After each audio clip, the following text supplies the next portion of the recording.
ગાંધીનગર ખાતે 12મા આંતરરાષ્ટ્રીય યોગ દિવસની ઉજવણીને લઈને રાજ્યના ગૃહ રાજ્યમંત્રી હર્ષ સંઘવીએ પત્રકાર પરિષદ યોજી મહત્વની માહિતી આપી। આગામી 21 જૂનના રોજ સમગ્ર વિશ્વમાં આંતરરાષ્ટ્રીય યોગ દિવસની ઉજવણી કરવામાં આવશે। ગુજરાતમાં પણ રાજ્ય સરકાર, વિવિધ સામાજિક સંસ્થાઓ, શૈક્ષણિક સંસ્થાઓ અને કોર્પોરેટ ક્ષેત્ર દ્વારા યોગ દિવસની ભવ્ય ઉજવણી માટે જોરશોરથી તૈયારીઓ ચાલી રહી છે। રાજ્યના તમામ ગામડાઓથી લઈને શહેરોમાં યોગ દિવસની ઉજવણી બી થશે અને આ વર્ષે યોગા ફોર હેલ્ધી એજિંગનો જે થીમ છે તેના ઉપર કાર્યક્રમો બધી જ જગ્યા પર કરવામાં આવશે।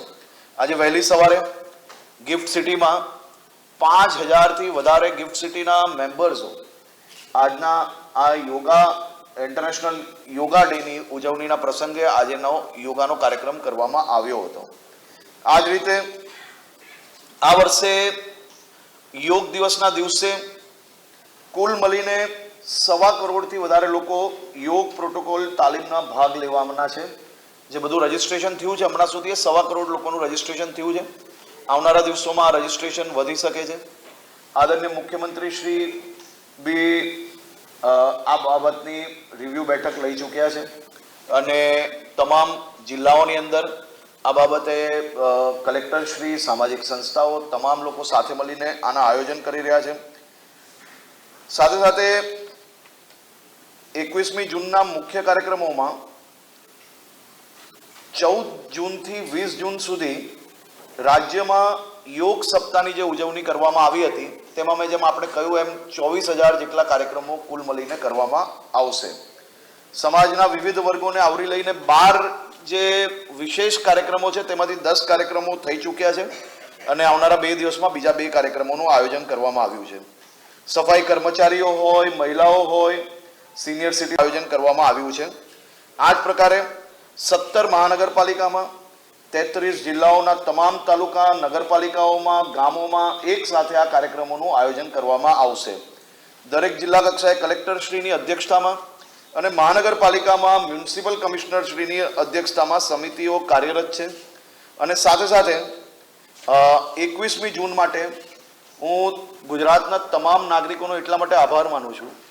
આજે 12મા આંતરરાષ્ટ્રીય યોગ દિવસની ઉજવણી પ્રસંગે કમસે કમ 5000 જેટલી સમિતિઓ ગામડાની હોય, તાલુકાઓની હોય કે પછી સમાજની હોય, એ યોગ દિવસની ઉજવણી માટે જે સમિતિઓ લોકોએ બનાવી છે તે જ સ્પષ્ટ કરે છે કે યોગા આજના સમયમાં હેલ્ધી એજિંગ માટે સૌથી ઉપયોગી સાબિત થઈ રહ્યું છે। અને આપણે 2 દિવસ પહેલાના દ્રશ્ય જોયા, વિદેશની ધરતી પર દેશના પ્રધાનમંત્રી આદરણીય શ્રી નરેન્દ્રભાઈ મોદીજીના સ્વાગતમાં એ વિદેશીઓ યોગના માધ્યમથી એમનું જે સ્વાગત કર્યું તે દ્રશ્ય જ દર્શાવે છે કે આપણી સંસ્કૃતિ, આપણું યોગ એ આજે દુનિયાના ખૂણે ખૂણે પહોંચી રહ્યું છે। યોગના ટીચર્સની ડિમાન્ડ એ માત્ર ભારતમાં નહીં પરંતુ દુનિયાભરની અંદર અલગ અલગ દેશોમાં ખૂબ સારા પગારમાં આ યોગ ટીચર્સની માંગ વધી રહી છે।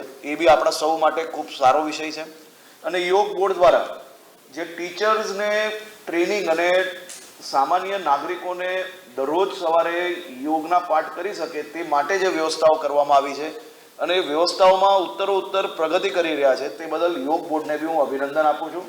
ખૂબ સારી કામગીરી થઈ રહી છે અને અમારા ચેરમેન શ્રીને ખાસ અભિનંદન આપું છું। ખૂબ સારો પ્રયાસ કરે છે, એમની આખી ટીમ સારો પ્રયાસ કરે છે અને આવનારા દિવસોમાં આ પ્રયાસ હજી વધુ નીચે સુધી પહોંચાડવા માટે યોગ બોર્ડ દ્વારા કામગીરી કરવામાં આવશે।